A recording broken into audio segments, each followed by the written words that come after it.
আম্মা এই নেন। এগুলো কি আবার? আমরা আসার পথে বাড়ি থেকে কিছু খাওয়া দাওয়া করছিলাম তো এজন্য আপনার জন্য নিয়ে আসছি। কি? আমার ছেলের সাথে বাইরে এইসব করতে যাও নাকি? আর আমি কি তোমাকে বলছি আমার জন্য নিয়ে আসতে? বাপের জন্মে তো কিছু খাওনি, তো যাও যাও ঘরে নিয়ে গিয়ে খাও। আমি খুব ভালো রকম বুঝতে পারতেছি আমার ছেলেরা তুমি শেষ করে দিবে। 2 দিন পর পর বাপের বাড়ি যাবার নাম করে আসার সময় আমার ছেলের সর্বনাশ করতে করতে আসো।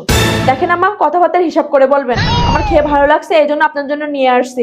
আমি যদি এসে যদি আপনাকে না বলতাম আপনি কি জানতে পারতেন? আর আমার বাপ মা জন্মের পর থেকে এইগুলো খাওয়াইছে, একদম বাপ মা উঠে কথা বলবেন না।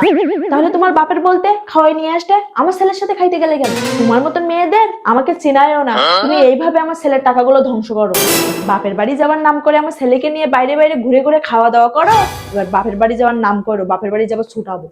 আপনার ছেলের সাথে বাহির থেকে খেয়ে আসছে বলে খুব গা জ্বালা করছে তাই না? ছেলের সাথে যদি ভালো থাকি তাহলে আপনি তো সহ্য করতে পারেন না, তাহলে ছেলে বিয়ে দিচ্ছিলেন কেন? আমার উচিত হয়নি আপনার জন্য খাবার নিয়ে আসা। আসলে যে যেমন তার সাথে তেমন করা উচিত। তোমার মা যদি জানতে পারে বাইরে এসে খাওয়া দাওয়া করতেছি, আজকে বাসায় গেলে আমার খবর আছে। একটা কাজ করি, আমরা যেগুলো খাচ্ছি একটা করে পার্সেল করে আম্মার জন্য নিয়ে যাই। তাহলে আম্মা খুশি হবে। হ্যাঁ, তাহলে আম্মা খুশি হবে।